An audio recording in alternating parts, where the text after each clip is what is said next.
Hello, VC. Yeah, I'm back with a 1-2 punch, go figure. I had a little bit of time off today, and today is significant because it is Beethoven's 250th birthday. So I felt compelled, I felt inspired to try and crank out a video as quickly as possible for this. I'm not going to include any sound samples because I've noticed with classical records, they're very particular and a lot of them have copyright. But I'm going to show a few of my pickups this year. Of course, this being a birthday year, it has been a fantastic year for Beethoven pieces, and I've picked up 4 this year. So the first is Beethoven's Symphonies 1 through 5 by Jordi Savall. This is all done with original instruments from the time period. This is a super audio CD. Of course, they have the hybrid CD layer, and it has this very detailed book. Just fantastic. It has, I don't want to destroy it, but photos of the orchestra, and Jordi Savall's packaging is just fantastic. So this one gets high praise from me. The next one is Deutsche Grammophon's release with Daniel Lazakovich and the Munich Philharmonic doing Beethoven's Opus 61. Daniel Lazakovich is a violinist from Sweden. He's only 17 years old, and this is just a fantastic piece. I hope this gets a vinyl issue. I am happy to have it on CD. With classical music, today most of what you're going to see is on CD. It's rare to see new vinyl releases of classical music. The next one is a shout out to 45 RPM audiophile in Germany, Michael. He's kind of like a crack dealer with all of his audiophile pressing. And this year in particular, there have been more people showing classical music, and I've enjoyed it immensely.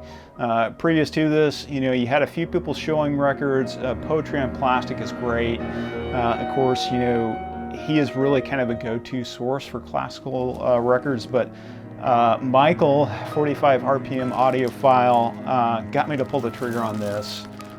This is Bruno Walter's rendition of Symphony No. 6 on 45 RPM record, and pressed at QRP.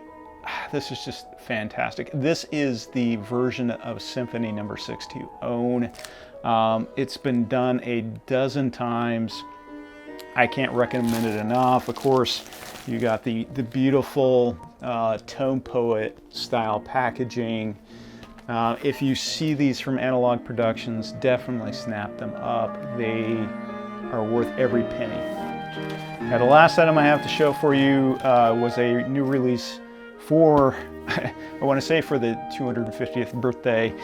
This is the Triple Concerto with Anne-Sophie Mutter, Yo-Yo Ma, and Daniel Barenboim, who is a Argentinian conductor and pianist. So these two they're only featured on the first piece, the Triple Concerto, which is Opus 56. And it really allows the 3 of them just to shine. I enjoy Opus 56 immensely, but it has my favorite Beethoven symphony, Symphony No. 7, and that one was recorded in Argentina, if I remember correctly. Just a fantastic piece. The only downside to Deutsche Grammophon pressings to me is that they use Optimal, and I mean, Optimal is okay. They're a good plant. I mean, they're far better than United, but I occasionally get a defect from them. I wish they had switched to Pallas. Pallas in Germany is the best damn pressing plant on the planet, if you ask me. And I mean, pair this wonderful German label with the best pressing plant. It couldn't get any better, but they went with Optimal. I'm not complaining, but it could just be a little bit better. But this is just fantastic. I highly recommend it. And so, I've been a lifelong fan of Beethoven.